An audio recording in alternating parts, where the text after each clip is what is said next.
Hi amazing people! Welcome back to my YouTube channel. So, ito yung last na-stop natin para sa day 1 nitong ating tour dito sa Changsha, China.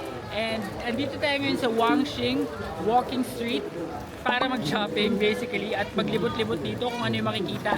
Sobrang daming food daw dito, daming restaurants, ang daming shops at maraming mga pasalubong na pwedeng mabili. So exciting to guys, at ito na yung ating huling stop bago tayo bumalik at mag-check-in naman dun sa ating hotel at mag-room tour. So tara, samahan nyo ako. Syempre guys, hindi mawawala sa China ang nagkalat yung mga 3D billboards dito. So guys, welcome sa IFS Mall dito sa Changsha. So ito guys, ayan, napakaraming tao dito at ang dami talagang makikita dito sa Wangxing Walking Street. So sabi ng aming tour guide, ang pinakamaganda daw na puntahan is yung IFS or IFC na shopping mall. Kung gusto daw mag-shopping, marami din daw mga kainan dito. As you could see, merong McDonald's dun sa kabilang side. At mostly ng mga nandito ay mga locals. Pero may mga tourists din naman. Kaya libutin natin to. So ayan, Wangxing Square Station yan ng train ng MRT nila. So simulan na natin ang paglilibot. Papakita ko sa inyo kung meron tayong mga matatry na mga food kasi walang dinner tong ating day 1. Dinner on your own accord ito. Kaya tayo ay bahala sa ating dinner. Pero sa sobrang dami kong kinain kanina, hindi ko alam kung makakapag-dinner pa ba ako o bibili na lang ako ng drink. And sabi din pala ni tour guide guys, FYI lang, na maanghang daw ang pagkain dito. Ang gusto niya nga i-try namin daw is stinky tofu. Pero sabi ko pass sa stinky tofu kasi hindi ko nga kaya yung mga masyadong maanghang. So para tong the bun guys, in a way, kung titignan ninyo, sobrang busy ng street na to kahit maulan guys. So, ikot na tayo. Guys, ito yung kabilang side niya. Pero dito muna tayo sa may side ng McDo. Dediretso. Para makapag-check tayo. Naghanap ako ng White Rabbit kasi nagustuhan din nila yun sa bahay. Kung meron. And yung authentic na White Rabbit. Sabi kasi nung tour guide, sa ano daw, mga supermarket meron daw nun. So, I guess we have to figure it out na lang. So, halo-halo guys eh. Merong mga damit, may mga kainan. Ito ang cute oh. Ayan, ano kaya yan? Para mga biscuits. Tapos ito yung mga jerky, meat jerky. So baka may on cloud dito or onitsuka. We'll see. Ito yung anta. May anta dito guys. Anta. Ayaw. Ayan, anta. Ito, syempre, may miniso din. Dito muna tayo sa side na to. Ito yung Lining. Tapos, meron ding Converse. Grabe, ang daming street food. Nangangamoy stinky tofu na nga talaga. Ayan, mga street food. Guys, ito chocolate art gallery. Ang cute, tignan nyo. Ayan, cute niya oh. Sa labas lang tayo, pero ayan, mga chocolate daw yan. Made out of chocolate. Sabi, ito tong mga to. Ang ganda. At ang bango dito guys, parang sarap papakin. Ang ganda ng chocolate art gallery na yun. So ito naman HLA. Ito nauuso na rin to sa Pinas. May mga HLA na rin na outlet sa Pinas. Ito naman ay jewelry. Ito, mga street food uli.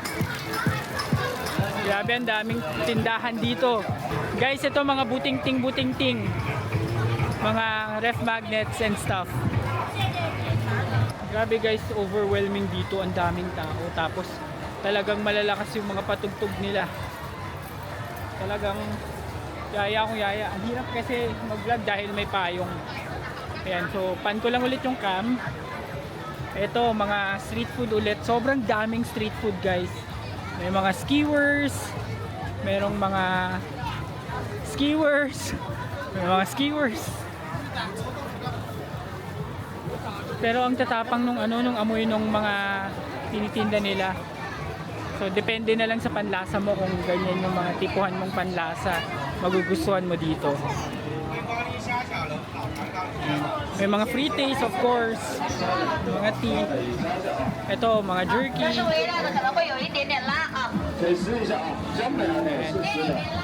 Ayan, jerky pala yan, yung mga binabox guys, jerky pala yan, di pala siya biscuits.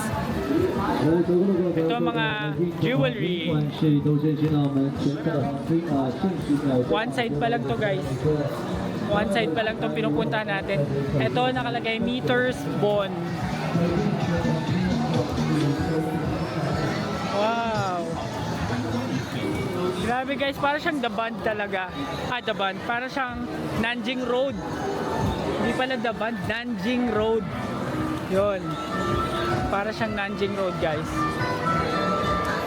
At doon yung mga outlet store sa IFS. Ayan yung IFS guys. Kung mapapansin nyo sa taas, merong cows. Ayan, may cows doon sa taas ng IFS. Ganda. Syempre guys, hindi mawawala sa China ang Chaggy. So sa mga mahilig sa Chaggy, meron talaga niyan dito. Dito kayong first na na-try. Ayan, so tatawid muna tayo sa kabila guys. Tignan natin tong IFS ng mabilisan lang. Kasi wala naman talaga tayong plan na mag-shop ng sobrang shopping talaga. Kung ano lang yung makita natin. Grabe yung tawiran dito. Okay. Okay, mukhang mahuhuli pa tayo. Ayan, umabot tayo. Whew. Grabe guys, ang laki niya.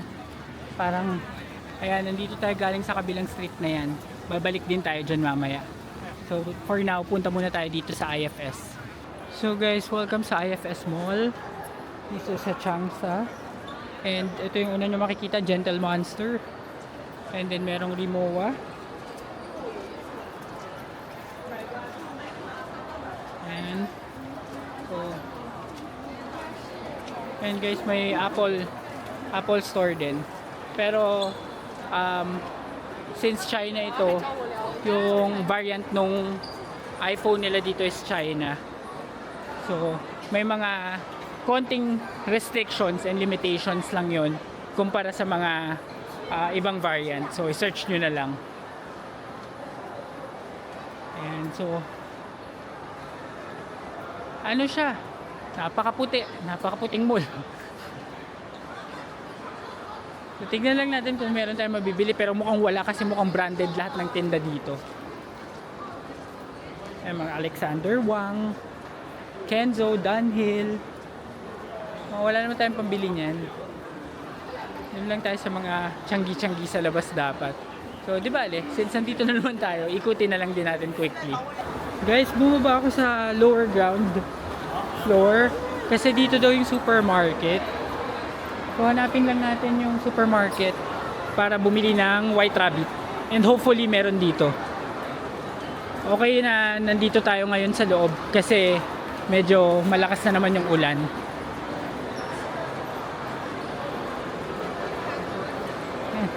Grabe ng puti ng mall na to.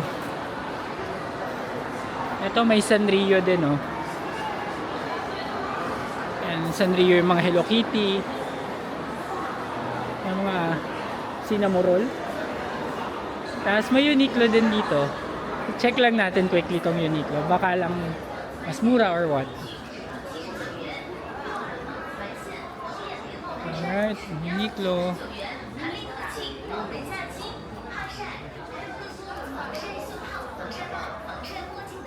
May mga Hello Kitty na Uniqlo. Oh, mga shirt na ganito, oh. Ang presyo niya ay 99 RMB. Parang nasa 900 pesos. Ang mga pambabae ito eh. Doon tayo sa panlalaki sa baba. Ayan, doon tayo sa baba. Guys, lumabas na ako ng Uniqlo. Most of the items naman kapareho lang ng sa Pinas. And yung prices hindi naman gano'n nagkakalayo. So, gagawin ko continue na tayo sa paghahanap ng grocery. Guys, oh, meron tindahan na sobrang daming bumibili, oh. Kala ko ito na yung grocery, parang hindi pa pala. Ang pangalan is Gido Plus. Grabe, ang dami. Para mga fruits, saka dried fruits. Daming tao. Ang daming tao. Ito naman mga food.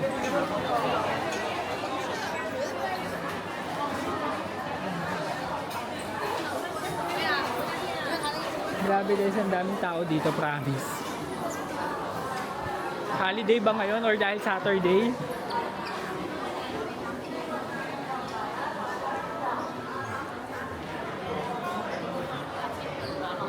Grabe.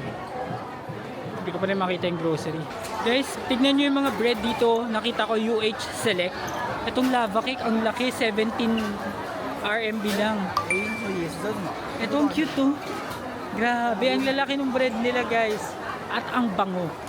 Sobrang bango. Ito pa. Ito, walnut. Maple syrup toast, 27. Grabe guys, ang bango. Parang gusto kong bumili. Guys, may Pokemon store din dito. Ayan, ang laki. Pokemon TCG Official Gym. Grabe, puro Pokemon. Pikachu. Pikachu pala graduate. Ayan pala, graduate pala si Pikachu, oh. Guys, kamakailan lang. Ito naman, Pikachu as Captain. Ang daming Pikachu. Ito, nag-evolve na. Raichu na siya dito. Grabe, nakakatuwa naman. Mga Pokemon fans, gugustuhan nyo dito. Sandali lang guys, di ka pa ba nakasubscribe sa channel na ito na AJTV Amazing Travels? Alam mo ba na malaking tulong para sa akin na may pagpatuloy ang paggawa ng mga ganitong klaseng travel videos kung magsusubscribe kayo? Kaya ano pang hinihintay ninyo? Subscribe na. And now back to the video. Guys, nasa likod ko yung King Lomo. Isa siya dun sa mga paper bag na nakikita kong mga dala-dala ng mga tao. Ito pala yun at sobrang daming tao. So bilihan din siya ng mga fruits at ng mga kung ano-ano pang grocery. Pero hindi na ako papasok kasi parang overwhelming siya. Ang dami talagang tao. Guys, syempre hindi mawawala dito yung Pop Mart. Sobrang lalaki ng mga labubu. Ayan. So Pop Mart dito. So lalabas na ako guys. Sobrang ano na. Baka maubos oras ko dito. Hindi ko naman nahanap yung White Rabbit. So babalik na tayo dun sa kabilang side naman nung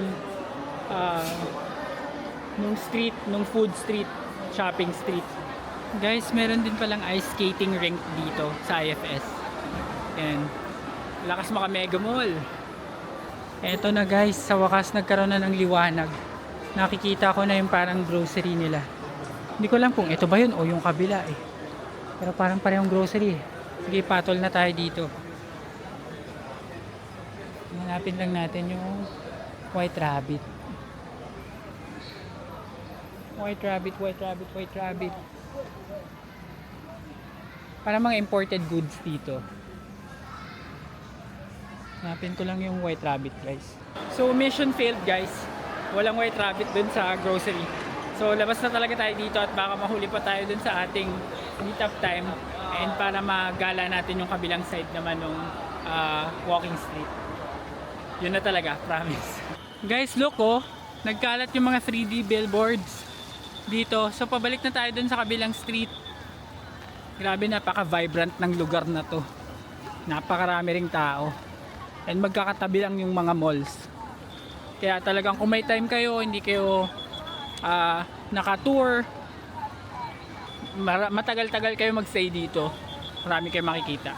Alright guys, so we are back dito sa walking street and sakto naman may nag-show sa ibabaw. Ayan. Wait lang, lalapit ko ng konti. Okay. Dito sa kabilang side guys, ganun din naman. Mga food tsaka mga jewelry, accessories, clothing yung meron. And parang may X-step dun, oh. Ayan, so yung meat jerky talaga talamak dito. Sobrang dami. Siguro marami talagang bumibili din yan. Kaya talaga marami rin nagtitinda. Tapos oh, may tanghulo oh. Ang cute ng tanghulo nila oh. Ito X-step. May clapper pa.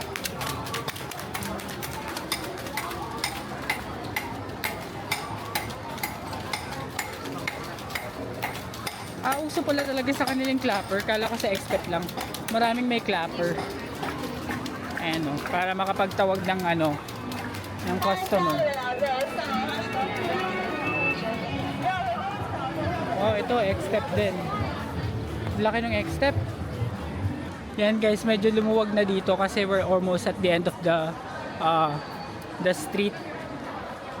Yun, so papunta na tayo sa ating meet up point. Pero kung maaga pa, libutin natin yung kabilang part naman itong street na to.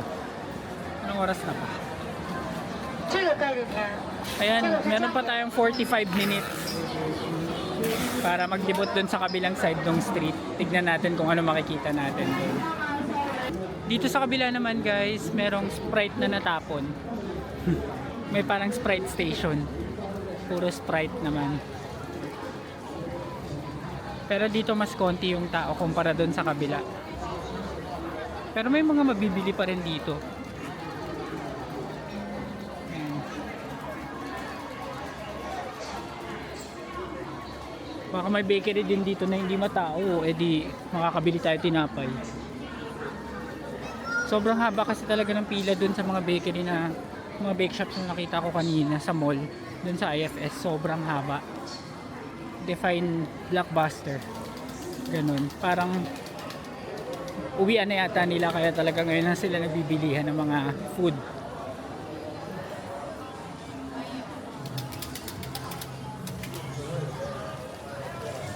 Ito may mga ano, may mga pasalubong and may mga tote bag oh.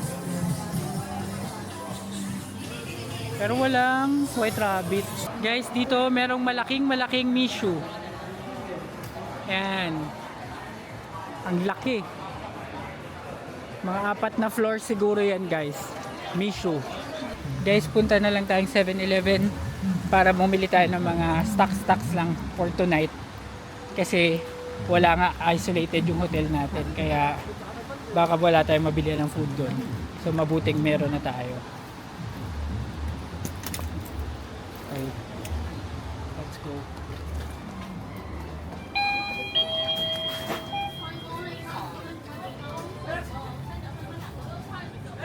Ano, meron nito. 6.9 dalawa. Pwede na to. Onigiri. Tapos ito 8.8 dalawa. Huh. Okay. So bili tayo onigiri.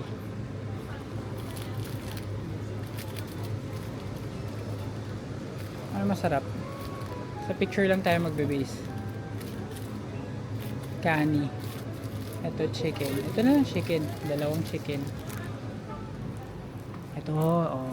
Melon pan bread. Paborito namin. Sana meron.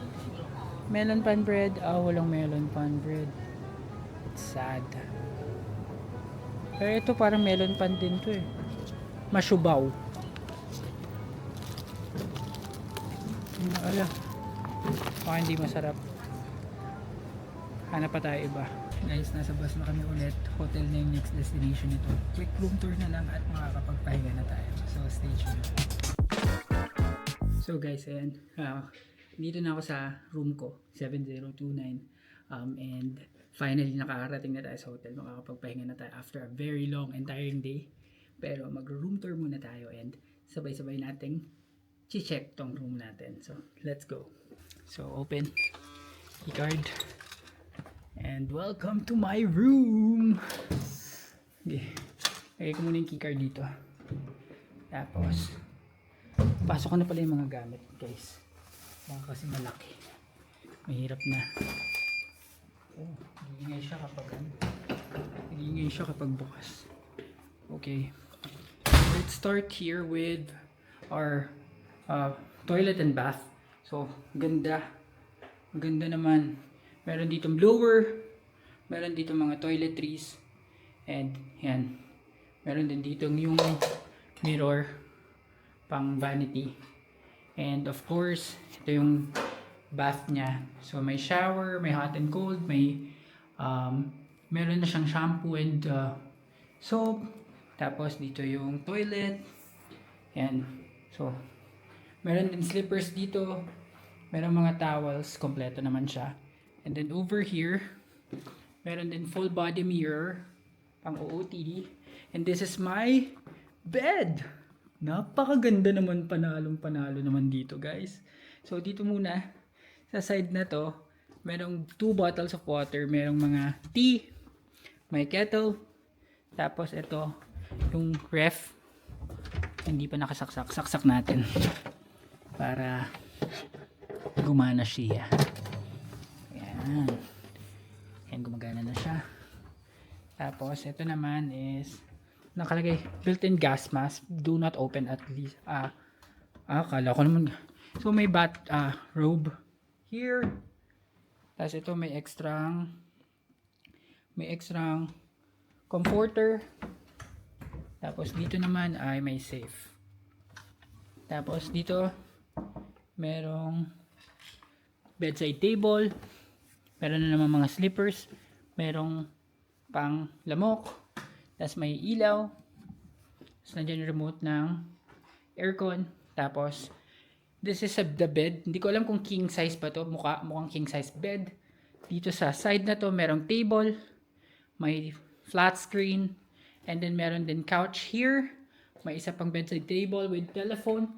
And the view that we got is the view of the hotel across from us. Yan. So, ang ganda din naman ng view. Panalong panalo. So, there you go, guys. Napakaganda nating hotel for the night. Dahil bukas ay lilipat na naman tayo ng iba pang hotel. And this concludes our day 1 dito sa Changsha. Sa ating China vlog part 2. Dito sa AJTV Amazing Travels. At kung nakarating kayo sa part na ito ng ating vlog at video, please give me a like, comment, share, and subscribe to my channel. And do not forget to hit the notification bell para updated kayo sa aking future vlogs. See you sa day 2 sa mga susunod na episode. Yun lang, guys. Maraming salamat. Bye!